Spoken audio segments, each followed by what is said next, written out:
Thank you very much. Thank you. Thank you all. I got to be honest, I was nervous. A lawyer wearing makeup is nervous at an NRA convention. So I very much appreciate your gracious welcome. I want to put on my old hat for just a second as a prosecutor. There are 10 things our forefathers thought enough about and thought were important enough to remind us of even shortly after our foundational document was ratified. And second on that list of things that they thought were important was the right of Americans to keep and bear arms. And they thought it was important then, and it's important now for at least 3 different reasons. Number one, the right to defend oneself or defend one's family or defend others who frankly are in need of self-defense is not a right that government gave you. It is a natural right, and no government can take it from you. Number two, there was and there is a need for the citizenry to be trained to handle weaponry. Number 3, our government is based on consent. The people consented to be governed in exchange for certain representations that were made to us. It is sort of akin to a social contract. And consent, both in theory and in actuality, can be withdrawn. Like with so many other conservative concepts, that 3-part tripartite analysis of the Second Amendment came from a guy named Scalia in the landmark Second Amendment case, D.C. versus Heller. And I don't know what your politics are, and frankly, your politics are none of my business. I can just tell you from my side, I'm a Republican. From my side, we have lost 5 out of the last 6 popular votes for president.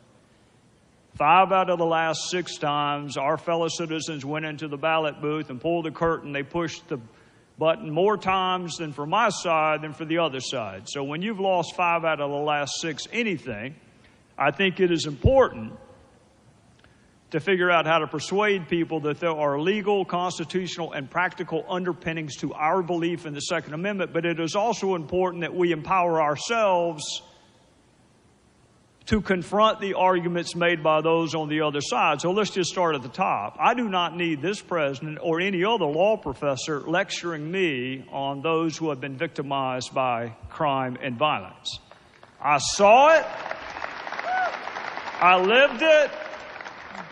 I experienced it. So when this president and others were working on their innocence projects, I was working on some guilty projects. And in every one of those cases, I had family members with me, along with law enforcement, who had been victimized by gun violence. So I don't need this president talking to me about having compassion for those who have been victimized. With freedom comes a corresponding responsibility.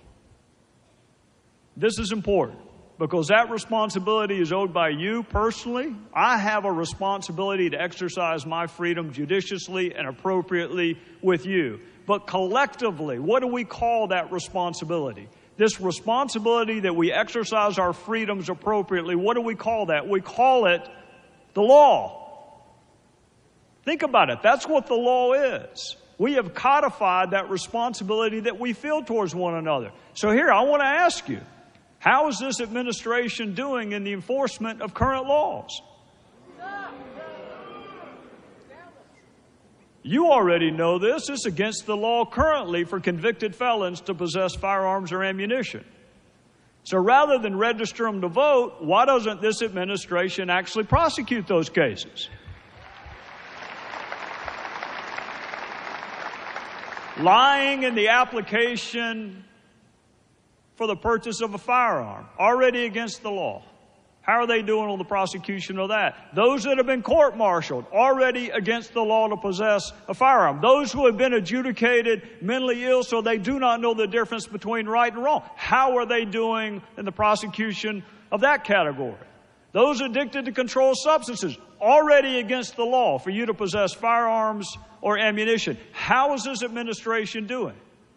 They are clamoring for new laws, and they talk about gun control. And let me tell you, friends, this is to empower you to make the argument. There is gun control. There are controls over who can have guns, where you can have them, and what kind of guns you can have. And this administration is anemic in enforcing the current law.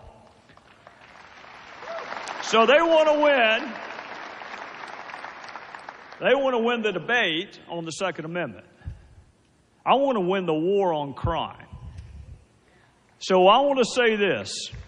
I want you, and obviously you are, or you wouldn't be at this convention. I want you to continue to educate yourself and those around you on the legal, constitutional, and practical underpinnings of the Second Amendment. But I want us to collectively just agree that we will be damned if we are going to take lectures on compassion and the human toll of crime from an administration that advocates for sanctuary cities to protect convicted felons from deportation, and then those felons wind up killing daughters who are walking with their fathers on piers in San Francisco. You want more gun laws? Mr. President, I want you to enforce the ones that you already have, because I'm not interested in a sanctuary for Mr. Lopez.